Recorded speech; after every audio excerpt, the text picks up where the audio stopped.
I thought I'd check in to see what our new government is going to look like under President-elect Donald Trump.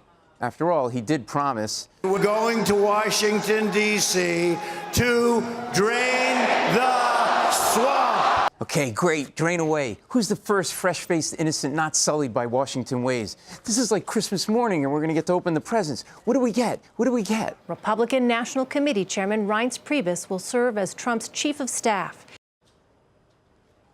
Oh, great. You got me a Reince. Reince is a superstar. No, it's fine. It's just, 28 years in politics. He was RNC chairman for 5 years. Not exactly an outsider, but you know what? As I think about it, it's all good. It's fine. He'll use that experience to be a strong chief of staff and not be a yes man to Trump. Let me ask you, as an incoming chief of staff, what do you do when he says something like millions of voters voted illegally in California when you know that that's not true? Well, I don't know if that's not true, John. You think millions of people voted possible. illegal? Millions voted illegally? Come on, Reince, you're better than that. Be part of the solution, not part of the problem. It's crazy talk. Next, we're going to have people saying things like, I don't know, Hillary Clinton ran a child sex ring out of the basement of a pizzeria. I mean, who would believe that? Okay, so Reince may not be your classic outsider, but what about the all-important Attorney General position? Mr. Trump offered the post of Attorney General to Alabama Senator Jeff Sessions. Trump explained to the New York Times editorial board his process for assembling his cabinet, saying, quote, "We're trying to get the very best people, not necessarily the people who will be the most politically correct." African-American Assistant U.S. Attorney in Alabama testified that Mr. Sessions called him boy and warned him about the way he spoke to white people. Looks like you got your man. For those of you who love the modern conveniences of 2016, but miss the racism of the 1950s. Okay, one time Sessions said something inappropriate. It was 30 years ago. He was probably joking around in the office. He said, what's that? I'm sorry, there's more?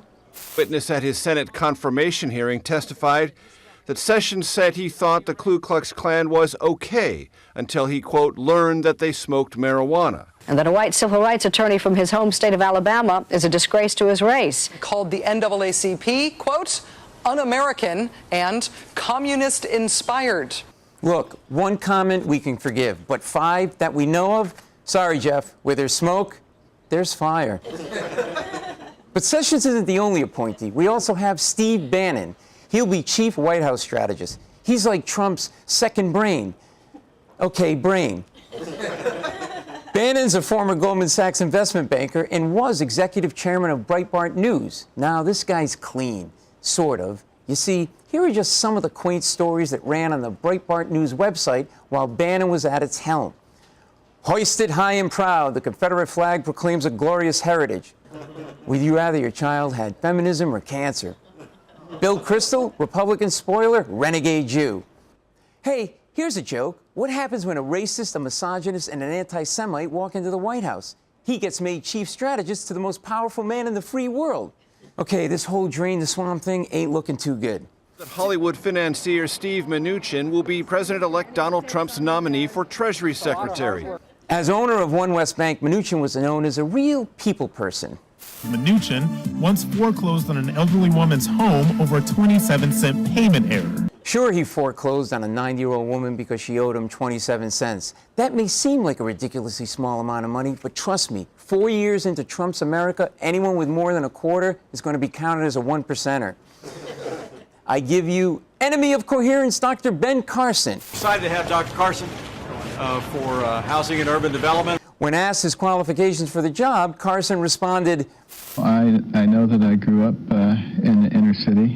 Hey, Mr. Trump, it doesn't take a brain surgeon to run HUD.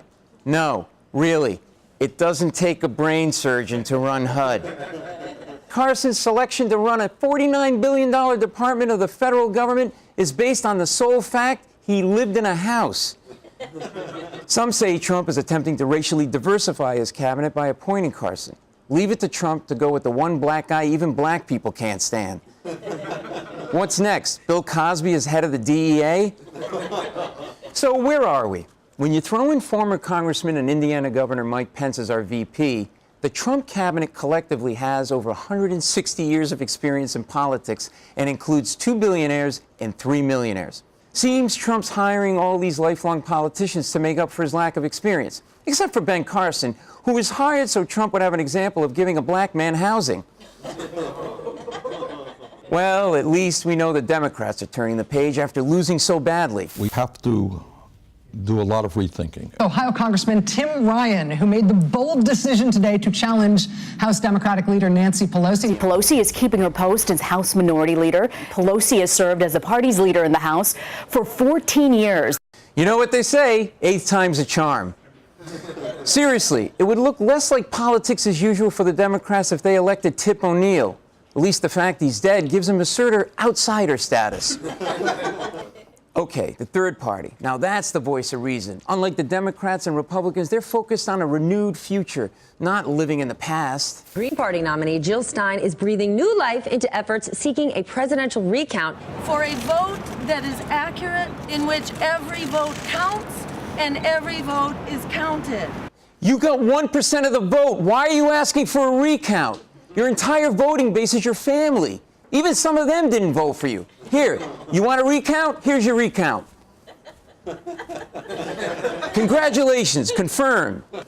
Look, like it or not, Trump's our president. And I hope he ends up being a good one for all Americans. We need to give him a chance. But the problem is, The swamp doesn't want to be drained. not only is the swamp not draining, it's overflowing. So break out your squeegees and waders, America. Because if things don't truly change, the only people whose feet are going to get dirty are yours and mine.